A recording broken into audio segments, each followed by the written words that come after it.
what they can say and can't say, what they can and can't do, and apparently this month about what they can and can't wear. The discussion, which can even barely be called one, stemmed from this. Controversy is erupting over uniforms that many are blasting as sexist. Some may wonder, what's the big deal with the uniforms? Well, are the uniforms that female gymnasts wear, are they too revealing? And do they create scenarios where the athletes are sexualized? Apparently, some gymnasts, particularly female gymnasts, feel like it does. So, at the Tokyo Olympics 2 years ago, a new story unfolded, one as extraordinary as the exquisite tumbles and water slicing strokes, the explosive lifts, and dramatic finishes. As the world watched, women athletes said enough.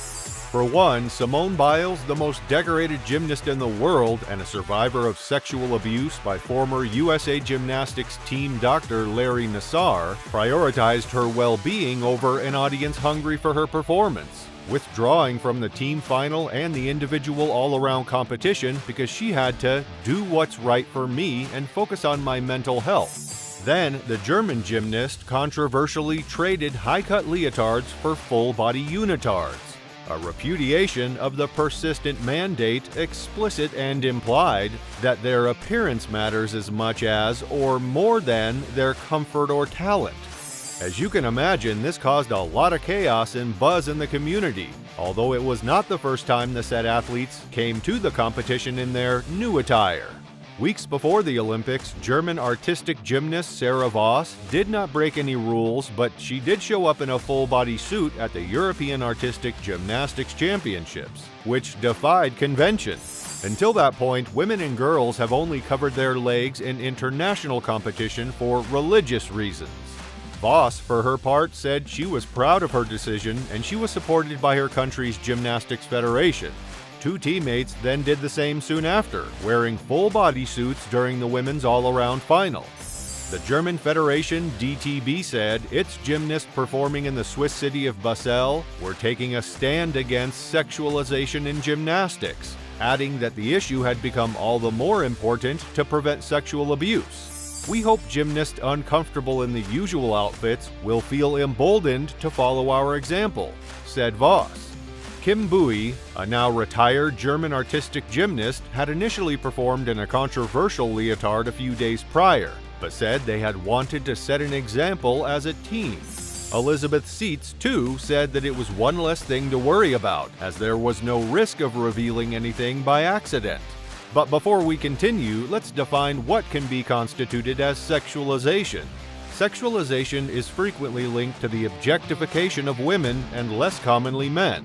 According to the American Psychology Association, sexualization ties a person's value to solely their sexual appearance or behavior, disregarding their other characteristics. Studies also revealed that girls who are viewed, portrayed, and treated as objects are often led to self-objectify, which causes the development of many mental health issues. Case in point, Simone Biles' withdrawal from the Olympics to prioritize her mental health. Anyhow, a major portion of the sexualization of women comes from athletics. According to a study published by the Edinburgh Dunedin Academic Press, 34% of female athletes have been sexually abused by a coach, medical personnel, or trainer. What's more, women athletes are frequently scrutinized in regards to their appearance rather than skill. Many women's sports teams are required to wear very little amounts of clothing, which adds to pre-existing issues of objectification. A major example of this comes from women's gymnastics. For decades, the standard for women's gymnastics uniforms has been tight, bikini-cut leotards. The German team's uniform at the Tokyo Olympics was viewed by many as an effort to push back against the sexualization of traditional uniforms. Voss expressed, "Every time you don't feel safe, it's distracting you from what you want to perform. I think that feeling safe and not thinking about what other people can or cannot see is quite relieving when you can compete like that." She also told BBC Radio 5 that, if they feel safe, they can wear a normal leotard if they like. If there is a certain point that they think they would feel better in a long leotard, then they should do it. She noted that some girls quit what she refers to as a beautiful sport because of having to wear leotards. So it's great to have an option for everyone to stay in the sport they love and not think about anything else about their body, just about their performance. We women all want to feel good in our skin. In the sport of gymnastics, it gets harder and harder as you grow out of your child's body. Voss said about the decision to switch to a unitard. As a little girl, I didn't see the tight gym outfits as such a big deal, but when puberty began, when my period came, I began feeling increasingly uncomfortable. Notably, other gymnasts have also opted for bodysuits in recent years. Marina Nekrasova of Azerbaijan wore one at a World Cup event in 2019, and Yana Elkeki of Qatar wore a bodysuit that covered up her upper legs at the 2018 World Championships in Doha. Perhaps someone is stopped by the leotards, and I wanted to show that it's possible that there are no limits, said Nekrasova, who competes for a nation where leotards are not always accepted as appropriate. I often hear that parents take the girls out of gymnastics classes because of the leotards, and it's a pity that they leave. You can change the uniform so you can train and try. I hope I managed to show that. Meanwhile, American superstar Simone Biles, at 4'8", said that she prefers leotards because they lengthen the leg and make her appear taller.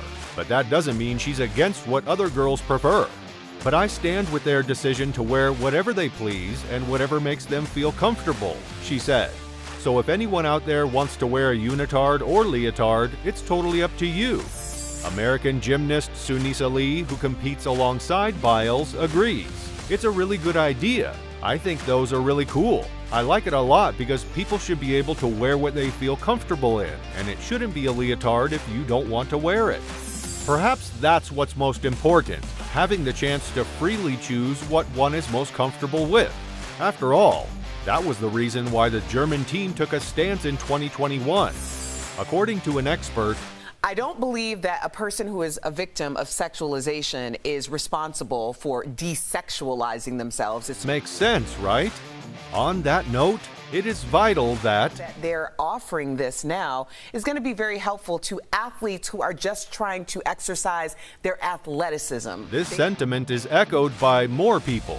What I want to wear is going to impede my ability to perform at the top level. That is the key, right? It is a start, yes, but at the end of the day, the pressure of combating sexualization and sexual abuse in gymnastics belongs squarely at the feet and in the hands and around the necks and hanging constantly over the heads of the sport's sexual abusers and their lily-livered enablers. Just to say that a uniform is not going to change systemic abuse that clearly is a problem that needs to be addressed. That rings true, unfortunately. Nevertheless, having the freedom to choose what to wear is a step towards progress, and that matters too. That said, it is good to know that more and more female athletes are taking the steps to help make a better future for young athletes by speaking out against inappropriate behavior and changing uniforms so that they are comfortable and not distracted by their appearance and how they're being perceived by viewers. So, even though there is no real solution to sexualization and objectification, there are steps that can be taken towards making a better future for female athletes. Whether it's through raising awareness, acknowledgement, or education, there is so much more that can be done to help female athletes feel safe and seen. And since we're on the topic of the Olympics, watch this to see which athletes have a high chance of being at this year's Olympic Games.